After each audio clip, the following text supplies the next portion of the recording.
forget.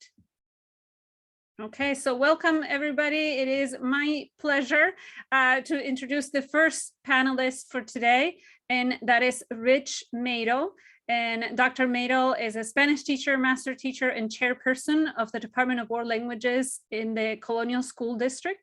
And he's also a facilitator within the Penn Literacy Network at the University of Pennsylvania. So welcome, Rich.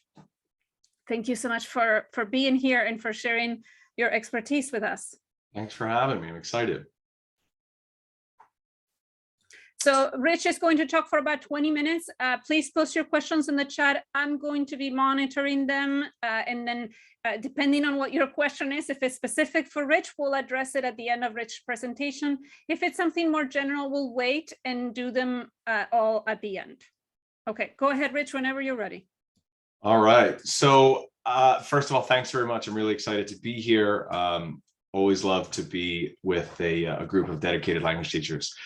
So my task is to somehow condense an entire graduate course worth of information into 20 minutes, which is an impossible task. And so I'm going to have to fly through things and I'm going to be leaving things out. So I definitely recommend that you add whatever you need in the chat and so that we can address it as we go. But what I want to do is I want to kind of give you basically the how-to, the steps that you can follow to conduct action research in your own classrooms.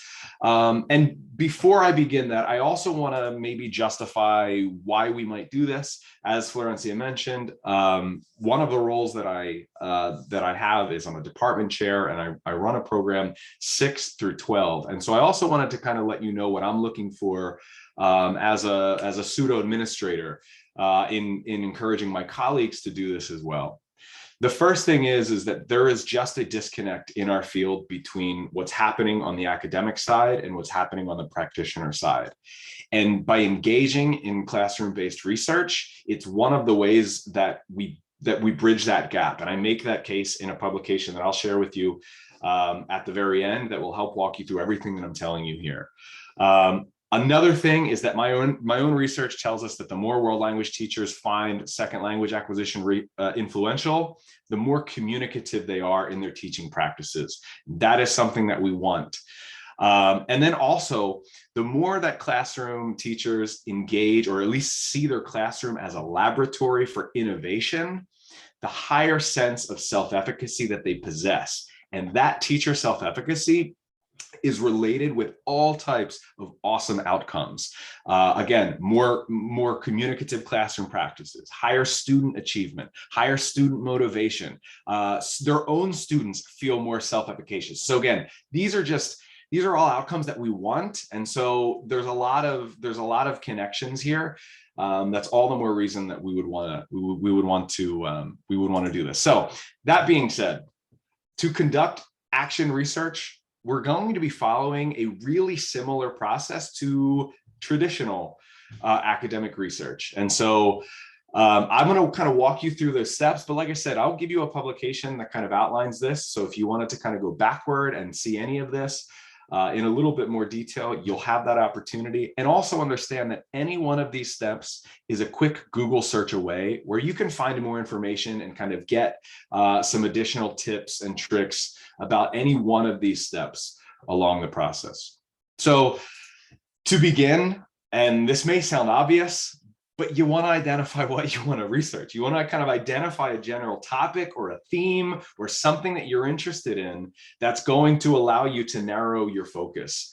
You really want to focus about what you're already doing so that you can get a sense of how can that be improved? How can you make better what's already happening? You want to consider, again, is the theme relevant to you?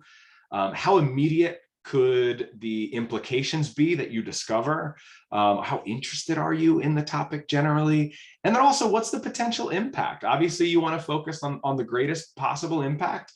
And so all of those are considerations that are worth your time. Once you've identified a practice of yours or you've identified a topic that you want to kind of put under the microscope, at that point, you need to kind of gather a little bit of information. And this is an opportunity for you to kind of understand what's already known about your specific area. What's already known about the practice that you're currently doing, what's already known about the potential intervention that you would like to apply.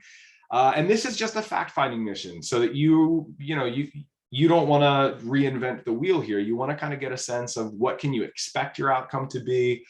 Or you'll have a base of comparison when you say, well, this is what happened in my classroom, what happened in the research more broadly.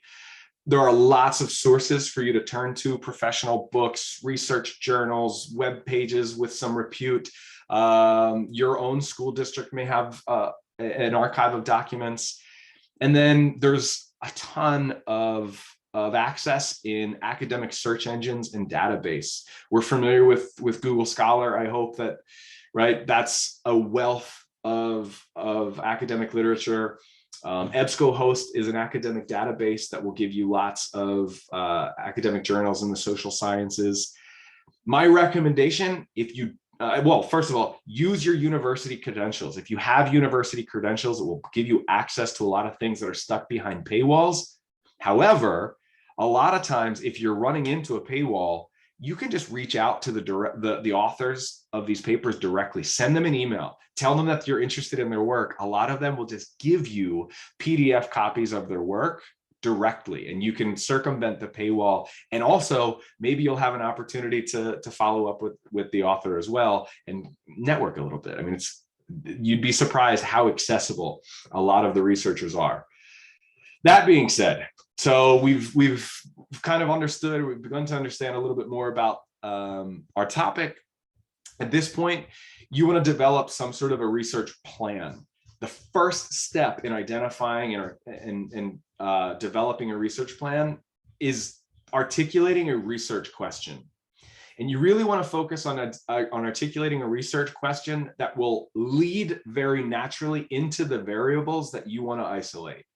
Your research question should lend very naturally as well to a specific kind of design of how you're going to go about finding that information. So again, you ask that question in anticipation of how you're going to kind of collect data. And it all depends on, again, what you are interested in. It depends on what data you have available to you. But there are a lot of different research designs that are really common in classroom-based action research. Survey data or survey designs, really common and really powerful. Comparative studies to say, this is what was happening before, can I compare it with after? A pre-test, post-test kind of design, super common and super useful. Correlation studies, general observations, interviews. You can analyze records that are already in existence in a ton more. And then from there, you can then kind of plan, all right, well, what are the logistics? How am I going to go about collecting the data in order to inform that research question? Now, I'm going to show you the research questions that I've used on 3 separate projects, just to kind of give you a sense of how expansive they can be, and also, tangibly, what do research questions look like in a classroom-based action. And this kind of gives you some sense. One project I actually published as a part of action research, and this really incorporated 4 different questions. Some of my own personal, just my own curiosities that I'm like, I want to know more about how I use an extrinsic motivator. I had 7 questions that I wanted to understand to get a really broad sense of, is this something I should continue? I've done it for a decade, but I've never really gotten to know the details of, is this successful and how is it successful if so? So again, if you were to look at any of these questions, you should be able to see, like, what's the variable there? Like, what am I really looking at? You might also see how these questions lend itself to a certain kind of data collection or a certain kind of design with how the collection will be analyzed. So again, these are just some examples of research questions, but I also wanted to show you that just because you have a single project, it doesn't mean you only need one research question. Sometimes you need to look at a topic in a variety of different perspectives to get to a really meaningful endpoint. All right, so we've created a research question, and we've begun to kind of consider what are the logistics. How am I going to design a study in my classroom? And at this point, I think it's a really good point for you to confer with administration, or for you to confer with some sort of authority that governs your teaching space. In higher ed, they have the IRB. They have an entire institution that is dedicated to making sure that all of the participants are protected from any harm. In the K through 12 space, you probably don't have an IRB. Your institutions most likely don't have an institution dedicated to that. And so what I recommend is that you go to whoever your supervisor is, your curriculum or your building supervisor, and you say, hey, this is a project that I'm working on. Be prepared to share the topic. Be prepared to share what the field is already saying. Be prepared to share your research question and your research plan. I recommend communicating not only with your administration, but also communicating with students and their guardians, and just say, hey, this is what I'm looking to do. This is what I'm looking to uncover. And I'm hoping that you will help me. I'm hoping that you'll participate in this project. A really important thing to consider in this realm of ethical research is that you can't force anybody to participate in your project. That's highly unethical. You want to make sure that anybody has the ability to opt out and that they won't be penalized for doing so. Again, if you can't do that, you're getting yourself into murky waters where your position of authority in a classroom may be being misused. And so this is just something that you want to avoid. And for that reason, I think it's important to just be transparent with the students, with the parents as well, and give them the opportunity. I've never come across a set of parents that didn't want, they always want to help this. They always think that that what I'm doing is useful and it allows them to kind of their students to have a richer experience in my classroom. And so most of them want to be a part of this. But anyway, it's an important step that you don't want to skip over. All right, so at this point, you've gotten the go-ahead, you've gotten the green light by everybody that's supposed to be giving you the green light. And at this point, you want to collect data, you want to implement the plan. And if we haven't talked about this already, there are very rich data sources for action researches in simply classroom observations, where you can maybe keep field notes where you can kind of refer back to them, record what you're seeing, what you're hearing, what you're interpreting, what you're thinking. We talked about the idea of survey data. This is where you can kind of collect attitudinal information. In other words, what are people thinking about stuff? How are they perceiving what's happening in your classroom? Through interviews, questionnaires, surveys, you can do that. You can take a look at documents or records that already exist. So you may not need to create anything new. It's just a function of, hey, this already exists. What can I learn from it? You may already be collecting data from formative and summative assessments. This is an opportunity to use that data in a way that can impact your practice. So at this point, we're moving on from the data collection stage, and now we want to actually analyze this data. And generally speaking, you're going to find yourself with two different kinds of data. Quantitative data, it's all the number stuff, and you may not feel comfortable in that realm, but nonetheless, you can find a lot of useful tools completely for free as a Google search away. A really simple, a really common quantitative analysis is a t-test or an ANOVA, and this allows you to just compare means. You could say, this is the average of this group, this is the average of that group. Is there a statistical difference? You can identify relationships by using a process that's known as the Pearson's correlation. Again, there are calculators that you can Google, and it will just it'll give you the results just by plugging in the data. You can make predictions through something called linear regressions or regression models. All of this sounds really complex and fancy. YouTube is a wonderful teacher. If you just say, how do I do a linear regression on YouTube? It will walk you through that process as a novice if you're not feeling comfortable with statistics generally.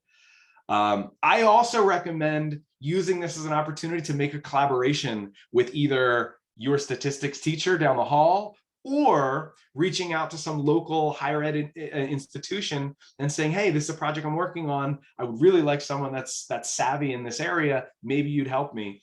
Again, you'd be surprised how willing a lot of your colleagues will be.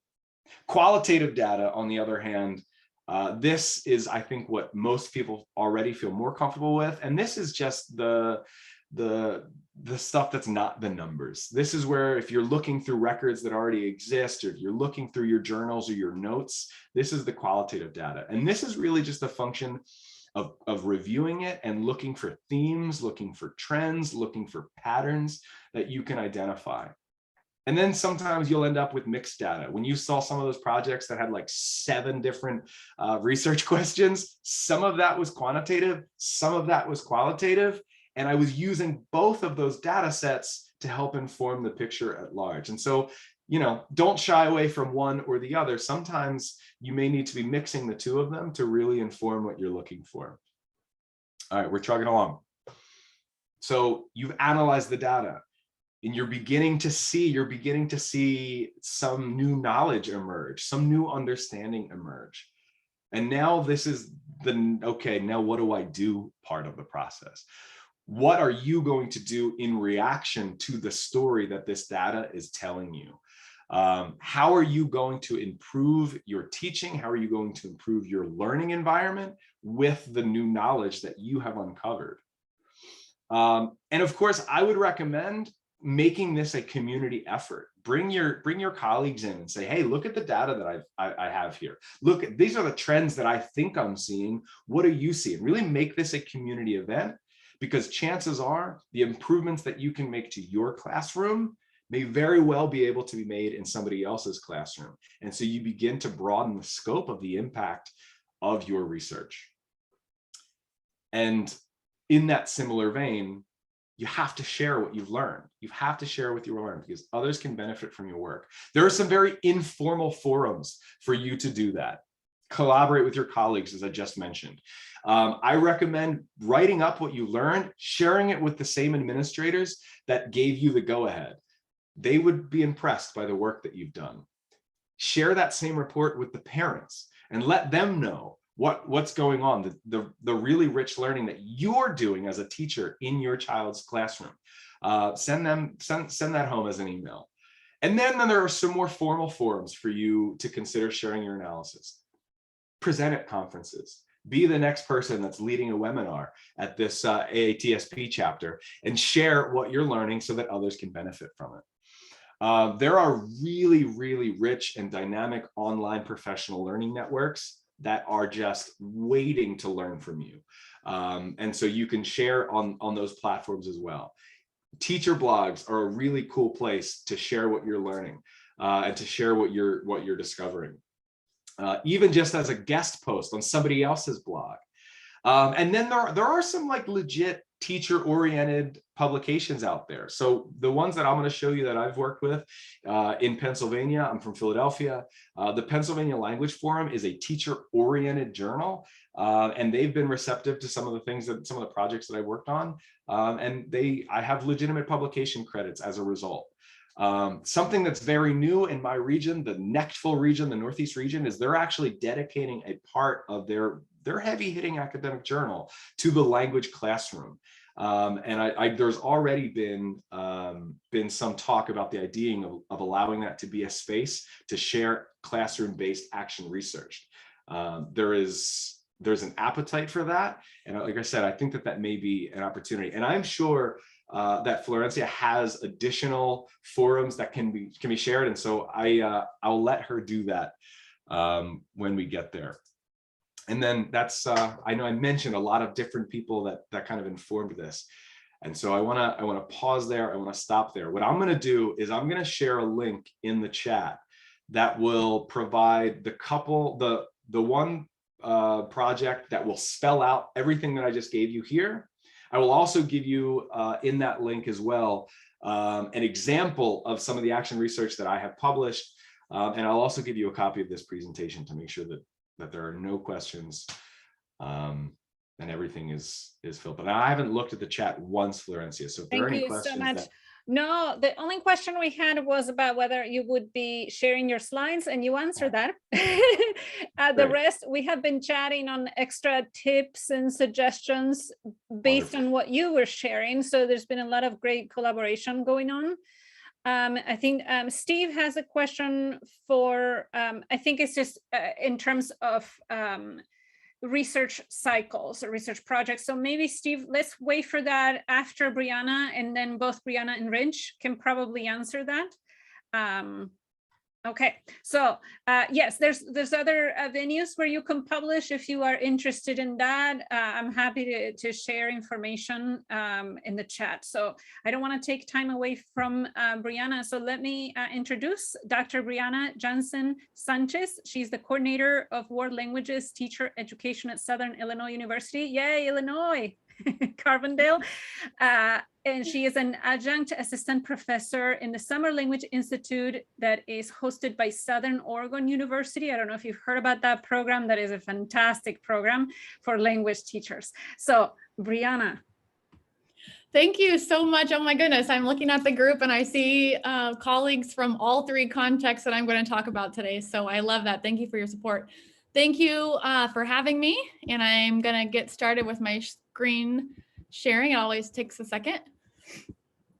Okay, so let's see. Okay, so I'm going to talk to you today also about action research in the world language classroom. Hopefully we don't see too much overlap. Definitely have a different perspective to share. So what I'm talking about is a guided model for teacher professional development. And the reason I use professional development is because I've used this model with teachers in all different contexts. And the vision for this project is really to get the students' foot in the door on action research so they can pursue it later for their own development. So I'll explain that a little bit more as we go on. So in 2013, ACTFL had a national research priorities agenda set that included a call for action research, okay? And about that time is when I was finishing my doctoral degree and began teaching. So I decided to implement action research in the classes that I was going to teach. So action research, just like Rich was saying, is teacher as the researcher. A lot of times we also hear practitioner as the researcher. And so teachers who are already having innovative approaches in the classroom and who have their questions rooted in their daily classroom experiences perform action research to gain meaningful insights on what's going on in the classroom, their students' progress and perspectives. And then of course, like we just talked about, share their results with stakeholders, which we'll talk about the examples that I'm gonna present today, but stakeholders can mean, just like Rich was saying, parents, students, administration, and outward. So the model that I'm going to talk about is instructor guided action research. And if you're looking for an IRB related term, so IRB is the Institutional Review Board that oversees approval of human subjects research. It's called an exemption umbrella protocol. And what that means is that you have designed a study, and underneath you can have a number of studies that fit the same purpose and scope of the research. And so the reason I designed my work like that is because that's really the only way that you can go from start to finish in a 10-week semester. So to have that, all the studies fitting under one umbrella is what they call it. My term is the instructor guided action research. So I'm going to talk about the process, but first I want to show you or just tell you the three contexts in which I've been doing this over the last 7 years now. So I've been doing this with almost 120 plus students, if you want to do the math on that. So I first started at the University of Iowa. I was teaching a course in multimedia and second language acquisition. And these students were grad students pursuing master's or doctoral degrees in linguistics, fields of applied linguistics, foreign language teaching. And I also had some faculty, so instructors at the University of Iowa or at neighboring community colleges. At Southern Oregon University, the MA program in teaching Spanish and French enrolls in-service teachers from across the nation. And this is a really fascinating program. And so these students in the class are teaching while they are taking this course. And then at Southern Illinois University, I'm in current the idea stage of how I can implement action research with pre-service teachers, with the graduate students teaching languages, as well as professional development for in-service teachers in the region. So I'm going to tell you about the process, and I'm sorry for my snuffles. It's a little chilly where I am today. If anybody else is in Illinois, you know what I'm talking about. So we go through this process together as a 10 or 15 week class, depending on the context. And we start with the theoretical background, which is really focused on what is the learner perspective. So the language learner perspective around a certain topic in the language classroom. So we talk about perspectives, time having used technology, and familiarity with technology and how that affects how learners feel about using it, and really the importance of qualitative research. Oops. After that, we start to look at tool evaluation. So how do we evaluate web-based tools for language learning to have a better strategy for selection and implementation? So what we do here is we read several sources and use a model to actually practice this.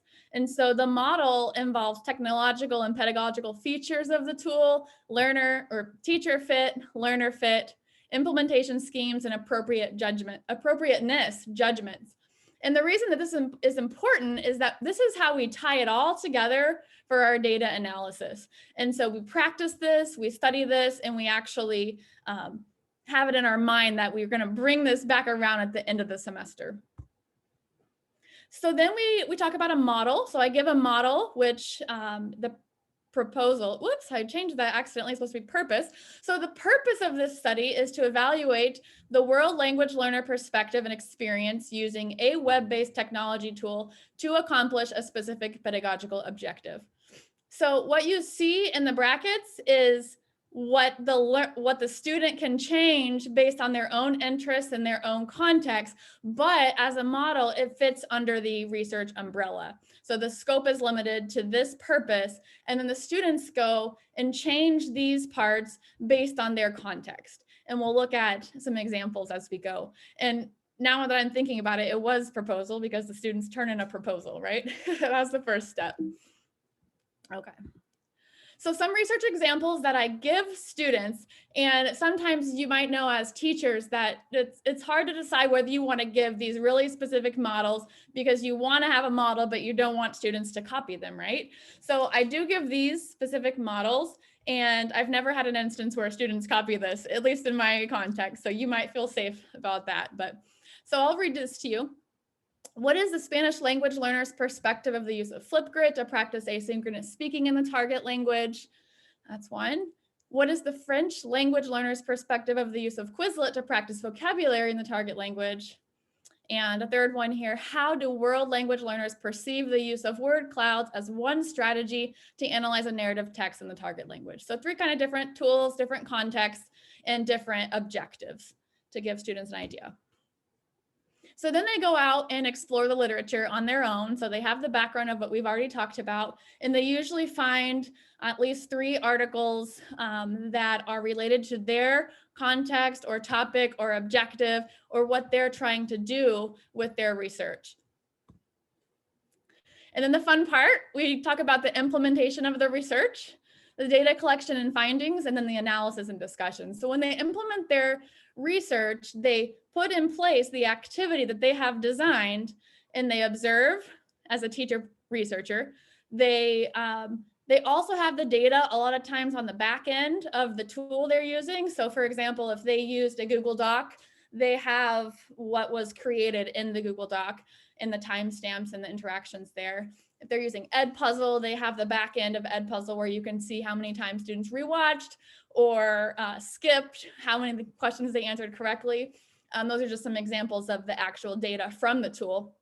And then they also survey the students. So they ask students a series of questions about their experience and perspectives using the tool to accomplish the specific objective in the class. So then they gather all their data and report their findings. Very, very specifically ask them to report on the findings. And I say that because a lot of times my students have a little bit of trouble understanding what the difference is between findings and discussion and analysis. So what we do for that is we have students take their findings and organize them to be able to say something about this construct. So the technological and pedagogical features, a lot of times this is about the affordances of a technology. What about the specific web-based tool allowed students to feel a certain way, for example? We also have teacher fit, learner fit. Again, I'm repeating these from before. And then when students start to get into the pedagogical implications of their research, here's where we see the implementation schemes and the appropriateness judgments. So how you could better prepare this activity, how you could better train students, a lot of times is what comes out, and how you might change your design, for example, in the future. So once they're all done, once we are all done, and across in the 7 years, I guess, that I've done this, I've had students present to each other in different ways, or to me. So they've done a paper, they've done a video presentation, they've done a conference proposal, and a slideshow with a paper or presenter notes. And I have some ideas on which of these I think maybe works better or doesn't work as well with certain groups. So they share these with me, and then they have an opportunity to share them with each other. So we've done discussion boards or Padlet links, things like that, and they have opportunity to comment.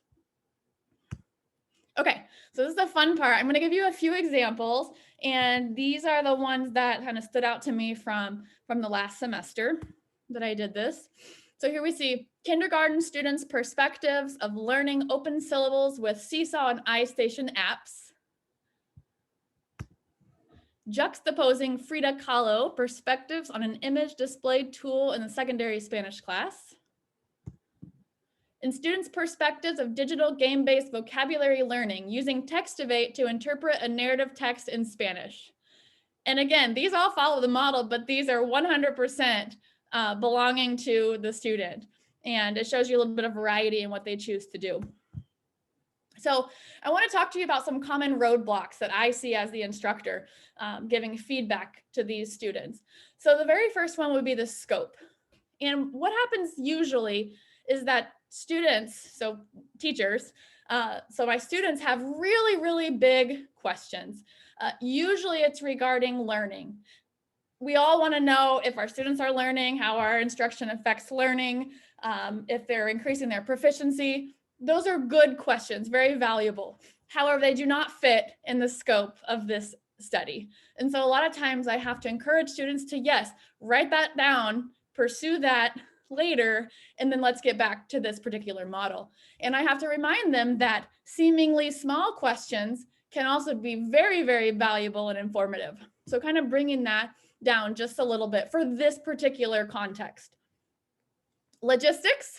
So logistics are always a concern no matter what type of research you're doing, and especially with technology. So just yesterday, I was giving feedback to a student who described how her implementation looked, and she was doing Edpuzzle. Are you familiar with Edpuzzle?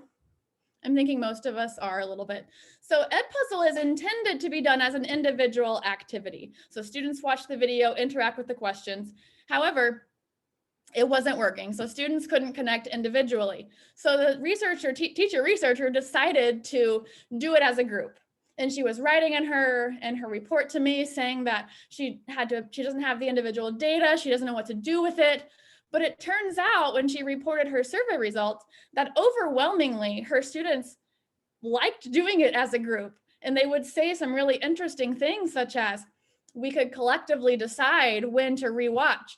We could ask each other and use our knowledge together to answer the questions before we decided if we needed to rewatch it or not. And so I was finding that fascinating. And it's also showing her that a tool does not always have to be used as it's intended. And so teachers are always doing that. We're always finding tools that may or may not be used as intended and making them fit our purpose. So I thought that was fascinating. Another logistical problem can come from doing action research with our younger population.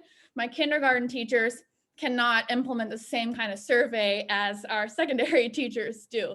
So I've had instructors who do thumbs up, thumbs down, smiley face, sad face. I had a current instructor do one-on-one recorded interviews, which for her plan, I said, it's going to take a lot of time. And I can't expect you to do that because other students aren't spending that much time. She decided to do it, of course.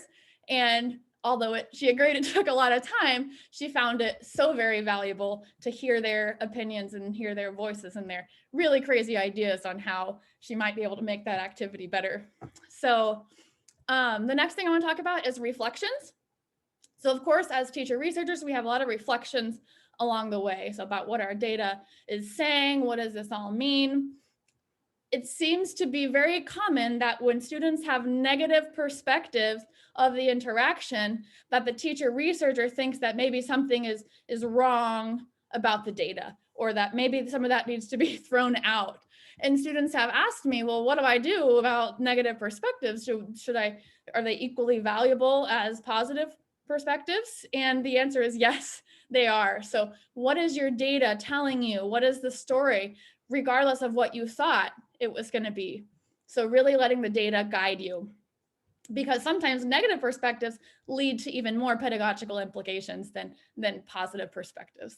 The other thing here is sometimes teachers think the idea or the activity was just terrible. It was chaotic. It flopped. Everybody was moving stuff around the screen on the Jamboard or whatever. And she gets the survey results and the students thought it was fascinating, amazing. They loved it. They learned, and so she's figuring out that the teacher fit, part of her research, doesn't match the learner fit. So what does that mean in going forward? Because both the teacher fit and the learner fit are very important. And then finally, I do want to make a comment about support, because all of the students who have done this project with me are doing it within the class that they have dedicated time to do. And so when you're on your own without somebody watching over you, it is more difficult. And so finding, I love what Rich was saying about collaborating with your colleagues, right? Finding someone to help you analyze, or running your questions by somebody before you start, because the time and the effort and the resources aren't always there. However, it is very valuable research. So if you can find the time and the support, definitely encourage you to try, even if it's a small question, right? So let's talk for just a bit, look at my time, about disseminating the research. So what I see a lot is that teachers do amazing things within the walls of their classroom, right? Sometimes within the walls of their department. But a lot of times we don't see teachers sharing what they're doing.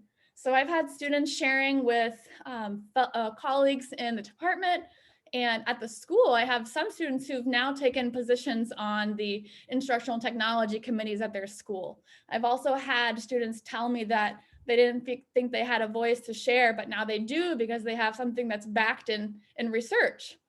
I've also had students present at national and regional conferences, and I'll show you a couple of those.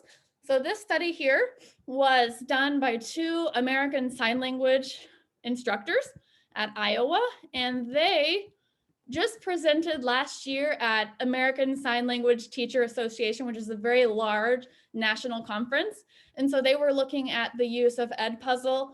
I'm realizing I've mentioned Edpuzzle a lot today. It is not the only technology that our students are looking at. So they created videos, and 2 different types of videos with different question placements.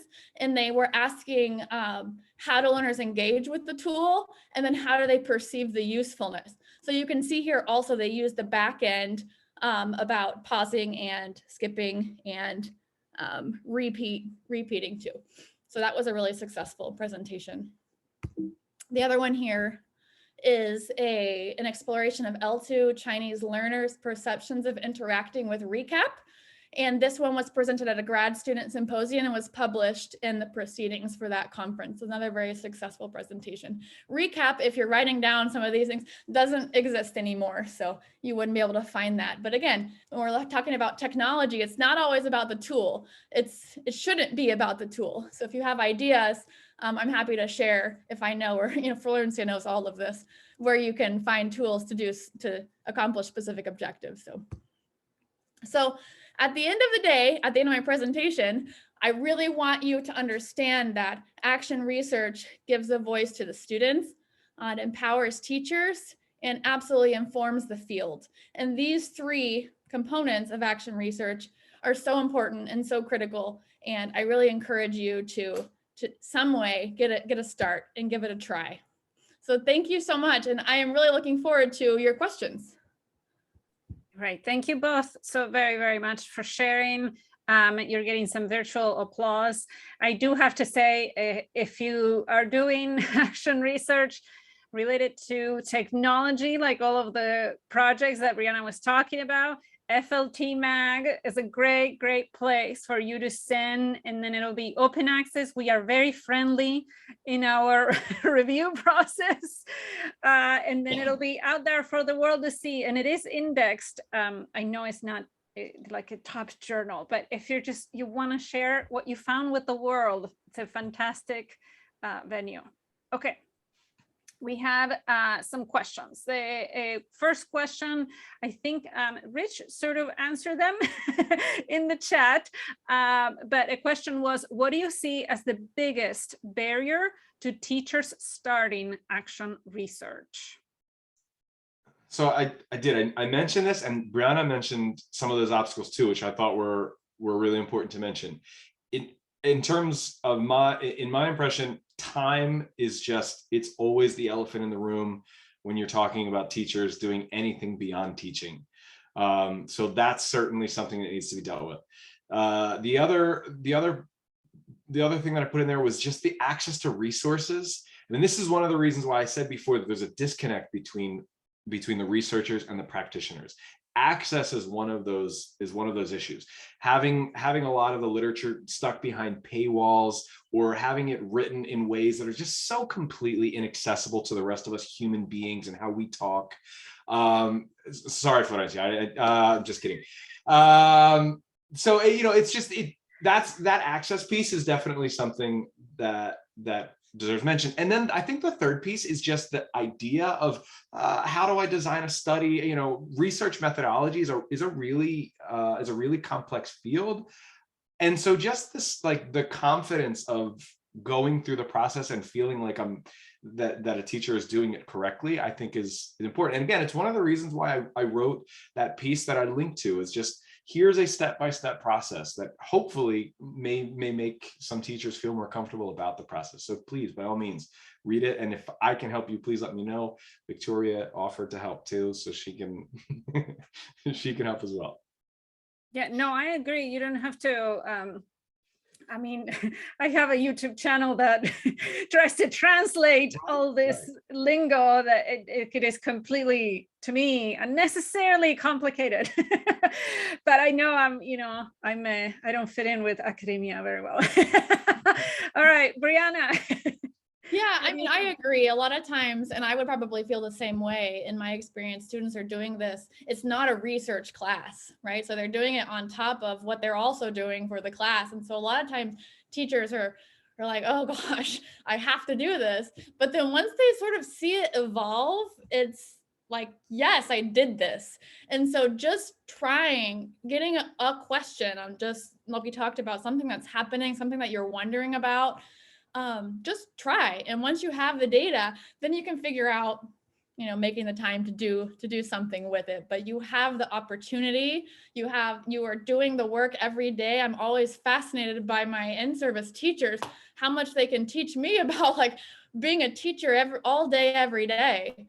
And so not letting that sort of opportunity get by you as well. So just give it a shot is my biggest advice. Yes, it is overwhelming, right? When you start thinking, I like the idea, what you shared, Brianna, in terms of a model, right? And trying to follow that, not getting too sidetracked or trying to do too much. Yeah. And even if it's a simple comparison where you're having your learners do one thing in a certain condition twice, maybe like videos with subtitles and some videos with captions, and then seeing how that affects their performance, that is still valuable. That is still research that we need. So don't think that you need to solve the mystery of language acquisition, right? Like it can be something that you're just doing with your students and how your students perform. I'm sorry, but we need so much more research on performance in class. that SLA research is missing altogether. It's just, it is, I'm sorry. And can I also add, every single piece of academic literature out there has limitations. Yes. So if you're thinking that, oh, you know, I'm just one class, what people can learn, you can present your information within the context of your class, and you can let other people decide how generalizable you think those findings are, or they think the findings are. That you can let them figure it out. But your contribution to the wealth of knowledge is valuable. Yes. Period. Absolutely. Okay. Yeah. Two comments on that. A lot of times I have students who say, oh, it's such a limitation that I only have one class of 20 students. Participation number is not a limitation. It's not, especially in qualitative research. And so trying to break down some of those preconceived notions about what empirical research is, for example. The other thing that I have to say, coming from Iowa, my Iowa colleagues here might appreciate this, is that replication studies are very important as well. So reading an article you found interesting, trying to replicate that within your classroom in an action research setting is also maybe kind of get you a faster start on answering a question that you might have or that you might have read about. Yes. Yes. Okay. Another question was, do you include iterative cycles, so repeating the same cycle, the same research or data collection in your action research projects, or do you typically stick to one cycle with an intervention in your research designs? So do you do data collection, but like you see how it goes, you change things, you see again, and you do like several little experiments, or is it more of a one thing and done? So that question came before the model that I shared. So I think with my experience trying to do a full research from start to beginning project in 10 weeks, it's just time. A lot of times students get data and they're fascinated by it and want to look at other things and do other things. And yes, do that. Go ahead and implement a second study or a follow-up. You always want to talk about your ideas for future research. But again, in order of getting one project done, I encourage students to answer the research question and then pursue something else. That's my advice within my model, but I haven't considered doing it differently. Rich might have ideas. Yeah, no, and I think a lot of it is dependent on the research design that you have set up. Some designs lend themselves better to just letting it progress naturally. In fact, one of the papers that I linked to you is I began for the first time to incorporate free choice reading in my classrooms. And I wanted to say there was a lot of money that people donated to make it happen. And so I wanted to kind of give a tangible product back to the donors. To say, hey, look, this is how it works. And my goal was to have multiple semesters, multiple sections in that semesters, and then the pandemic happened. And so I really wanted to develop a really broad data set to make conclusions. And I only ended up with part of a semester that wasn't even a full semester, and c'est la vie. And so you know, that infrastructure, if I wanted to return back to that study, it's still in place and I could, but just, you know, my interests, my focus have moved on. I've seen the benefits. I don't need the quality, you know, I don't need the numbers to tell me anymore. I can run. So I you know, that's just me. I get antsy and I want to just keep finding out new things.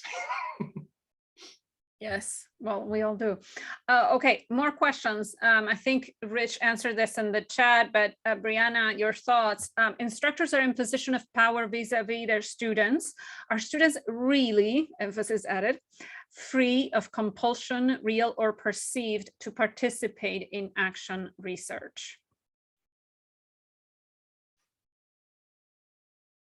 Okay, I mean, that's a really good question.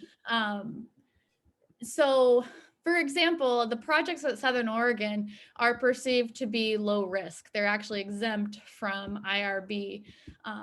When we're trying to implement action research on what is classroom practice to improve our pedagogy, it's such a low risk to the student that it's not irrelevant. You know, it's still an important question, but in students, in this case, we have to talk about what is the activity and what is the research. So regardless of whether the student wants to or not, they participate in the classroom activity, but they do not have to participate in the research. And I think mean, the IRB is very explicit about perceived, or I'm trying to find your question, perceived or real, what are we calling it? Coercion. Yeah. Right. So when you do have an IRB approved study, you have to very specifically have some other alternative. You have to state that, I won't treat you differently, or I won't see this at the end until the end of the class. But in terms of action research that has been identified to be exempt or so low risk that IRB is not needed, then I don't feel that that students are coerced or One thing you can do is, if you do need IRB or even IRB exempt, where they do have to sign some kind of consent form, or the parents need to sign a consent form. So one thing we do is those are collected by somebody else. So the instructor never knows who agreed or did not agree to participate in the study after it's all said and done, and it's no longer, they no longer have a relationship of being teacher student. At least in our case, it does work, because a course ends, that person's no longer your student, and you can proceed to analyze your data then, and the student didn't feel like their grade or performance in the class is in any way affected by the fact that they said, I don't want to be in this study, and then the instructor is going to take it personally. So that's one thing you can do to sort of reduce the perceived. I understand to an extent, maybe all students will feel a little bit obligated, or maybe just because they want to help you. But if it helps, then get somebody else to collect the consent form. So again, the activity goes on, the class doesn't change. You're going to treat everybody the same. It's just the knowing whether they can use your data or not. You're not going to find out until the school year is over. And so the student doesn't feel like, they have to participate even when they don't want, or to give you consent even if they don't want to. I mean, just to add, I do think it's a really important question to consider. I mean, again, this is an ethical question, and any researcher or an action researcher really needs to understand the implications of the power dynamic that you're talking about. One of the things too, I mean, so you want to be thoughtful as to how you design a study that permits anonymity.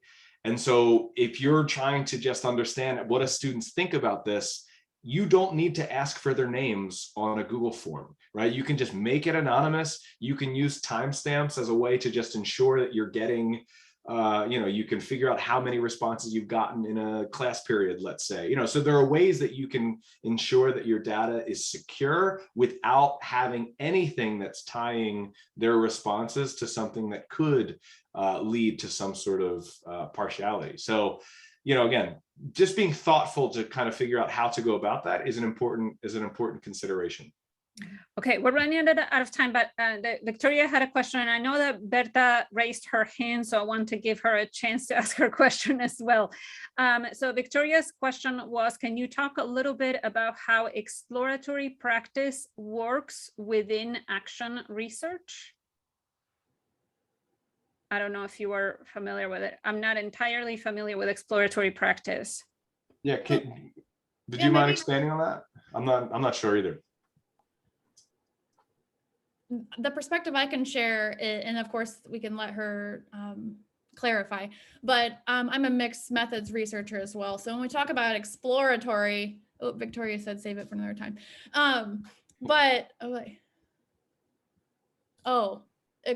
Is she commenting on that? Okay. We can save it for another time, but if you want to say something, Brianna, go ahead. Bertha's question. Oh, no, I was just going to say exploratory design as a mixed methods, where you're exploring to figure out what then you're going to look at.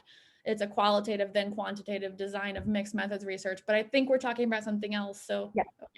Okay. Berta, go ahead. Sorry, Berta, I want to ask a question. Thank you so much. Waiting with your hand up for a while. No, it's okay. It's okay. No, actually, I just wanted to comment and the question. Well, first of all, thank you so much for this tonight. I wish I have had this opportunity earlier in my career to listen to something like this. I think it's so important, as I mentioned in the chat, as a teacher, to do this in the classroom and to know how to do it. And I would say as well that the support is the piece that I will be missing, not because people in my school don't want to support me, but again, just people who know and can guide me in the middle of it, because I know for teachers, and just talking from my experience, but I'm sure other teachers can relate, is that if I start something like this and I get stuck, it's going to be very hard to want to continue to keep it going, because this is going to be a time commitment and a very valuable one.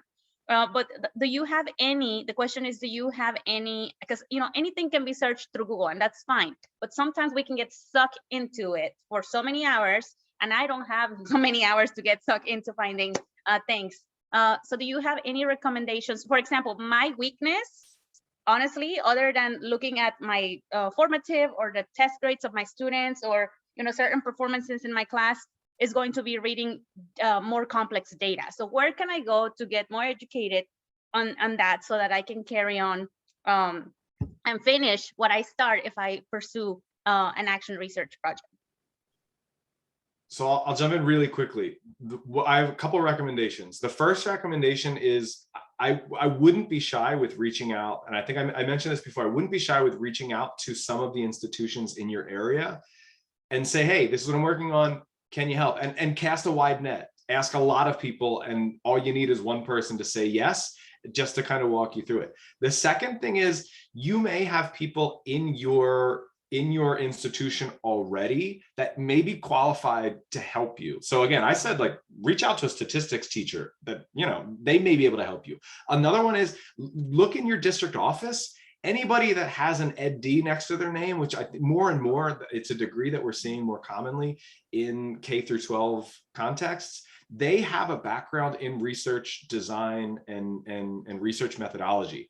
And so they may be able to kind of help guide you a little bit, or at least point you in the right direction to guide you. So I would say really look at those I think I mentioned 2 or 3 different possible areas. And you should be able to get some bites out of that. Thank you. Yeah, I would say, I think that some higher ed people, if there could be a co-authored publication, that might be quite an incentive. So, that don't rule that out, that as a way for them to get involved and to want to help you. But did you mention, I'm sorry, the ACFL Research SIG? I think you are an ACFL member, right, Berta? Yes, yes. Yeah, so they have the special interest group that is research, and research very widely defined. So definitely action research is part of that SIG. And so you could ask even feedback as you're working on it. And you're like, I'm interested in looking at this. What do you think of these research questions? And I'm sure that people will see it. Claudia is probably a member of that group. Victoria is a member of that group. I will see it too. And we all jump in and give you feedback. So I think those are great communities to get that feedback from different people. And that you might get tips on, I'm trying to figure out what should I do for this, and some people might be really good at stats and give you really good tips as to how you should handle your data. So don't be shy to post on the forum, and then people help you. Yeah, thank you. Okay, Brianna, did you want to say anything else in terms of reaching out for no, I mean, I was just going to agree with what you all have said. I mean, as a researcher or a faculty person, sometimes what we don't have is access to the classroom, and what you have is access to the classroom. And so if a teacher would come to me or reach out to me, we'd be getting something set up, that week. So just like others said, reach out and use, not use, but use your colleagues, because then they can use you too, right? In a good way. But collaboration, I mean, it's really critical. Yes. And Victoria made a comment, I don't know if it got lost in the thread in the chat, but I think when she was talking about exploratory practice, and certainly I know Corey Crane, in terms of co-constructing research with students, right? So that's another good and interesting angle, right? So what are the learners interested in finding out? And then you sort of add your piece to it, right? It's not the learners looking for all the answers, but you help them craft a good question and figuring out a way where they can find it. So that's another really, really interesting angle to explore for sure. Okay, we are all out of time. We are over time, actually. So thank you, Dr. Madel and Dr. Janssen Sanchez, for sharing your expertise with us. Thank you, everybody who attended. Thank you, Rachel. Yes, thank you to the Downstate Illinois chapter. So if you can join us on March 9th for Dr. Claudia Fernandez's webinar on backwards planning for task-based instruction. We are very much looking forward to that. And we also have another webinar planned for April on the DEI resource project that Arizona is working on. So if you want to come and find out about it, that'll be an April announcement coming soon, I promise. All right, so thank you all very much. Have a great evening and we'll see you soon. Thank you all. Thank you so Adios. much for coming. Yep.